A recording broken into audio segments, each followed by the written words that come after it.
If you're trying to make the best smothered oxtails you'll ever eat, go ahead and stay tuned to this video. Yo, welcome back. If this is your first time here, they call me Snickers. Let's get into it. So these are all of our ingredients: garlic pepper, black pepper, garlic powder, onion salt, cayenne pepper, crushed pepper, Worcestershire sauce, beef broth, onion, and flour.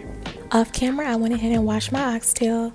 If you're familiar with oxtail seasoning, majority of the seasonings that I used is already included in the oxtail seasoning.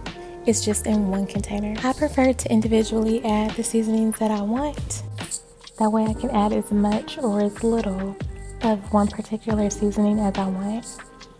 But you're more than welcome to use oxtail seasoning just to make it simpler. Majority of these ingredients you probably already have in your cabinet, but I mean, do what works for you. I'm also only seasoning one side of my oxtail because I'm gonna mix everything together thoroughly.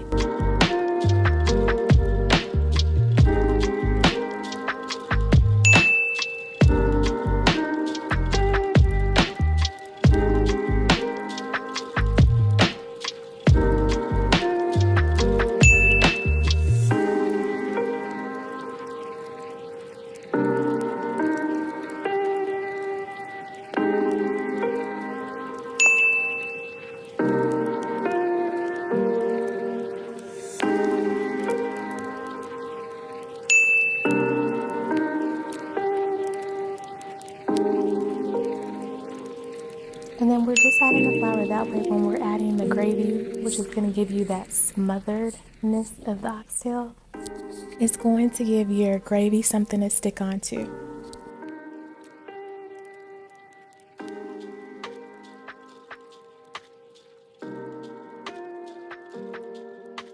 If you like this type of content, go ahead and subscribe to my channel, like this video, and share it with the people that you know.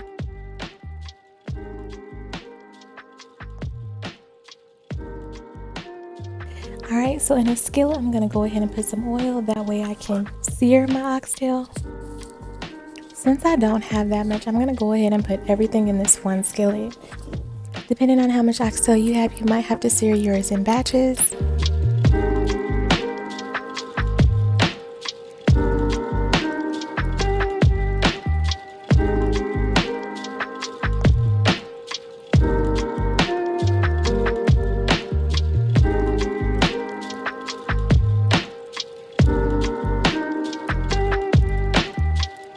And as you can see, I'm searing it on all sides. That includes the front and the back and all the corners.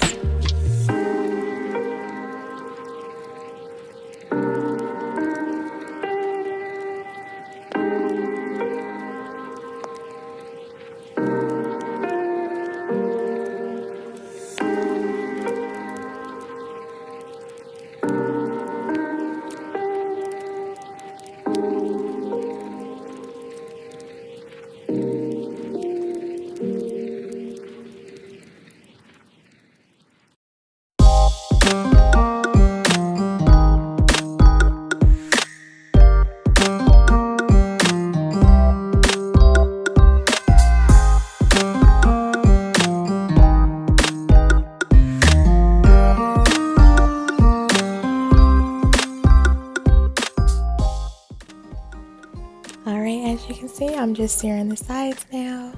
And you can sear yours to your liking if you want it a little bit more seared, more crunchy, however you like it. Just do what works for you. There is no right or wrong way when it comes to cooking. I just recommend that you cook your food thoroughly so you don't get sick. Okay, I'm going to go ahead and move my oxtails to a crock pot. And then the remaining drippings from the skillet we are going to use to create our gravy. We're just going to add flour, and then we're going to take a whisk and we're just going to whisk it. Alright, the more flour that you use, the more gravy you'll create. And you just want to continue to whisk the entire time. And make sure that your eye isn't on too high because you do not want to burn this.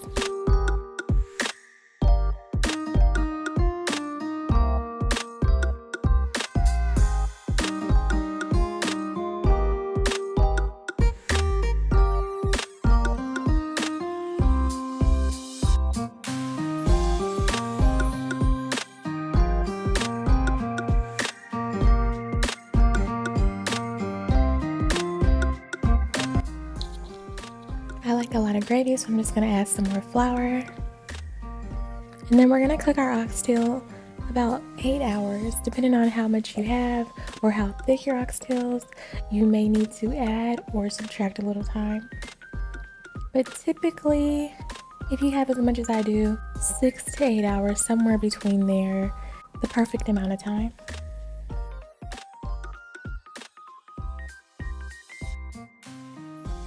And I'm just making sure that I'm getting everything off of my skillet. And then we're gonna go ahead and add that beef broth and continue to whisk. Again, make sure that your skillet is not too hot. And typically you do not want to stop stirring. You want to continue to stir until your gravy is to the perfect consistency of your liking. Since I'm recording, that's the only reason why I stopped. I like to add my beef broth in increments. That way I can make sure that I do not add too much. As you can see, I'm just adding in little by little. And also because we're going to be cooking this in the crock pot for so long, while it's in the crock pot, it is going to thin out. So you don't have to worry about it being too thick at this moment.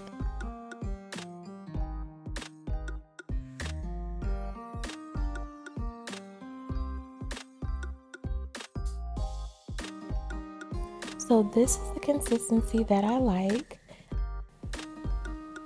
or a smothered sauce or a roux, whatever it is that you like to call it. And then we're gonna go ahead and pour this over the top of the oxtail inside of our crock pot after adding in our onions. And then we're just going to let that cook. I'm gonna check it in about 2 hours.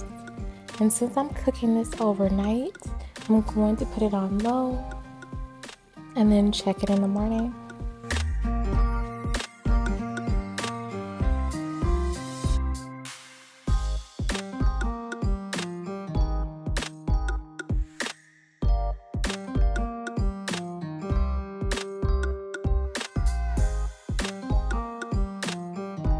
I'm just spreading everything out evenly.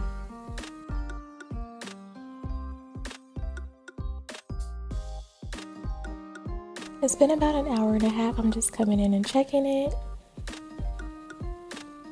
As you can see, it's starting to look really well. And this is going to be delicious. I wish you could smell my kitchen right now. All right, we're done. This is so good. As you can see, the meat is separating from the bone. Let me know in the comments if you tried it, if you shared it, or if you made it for someone. Let me know how they liked it.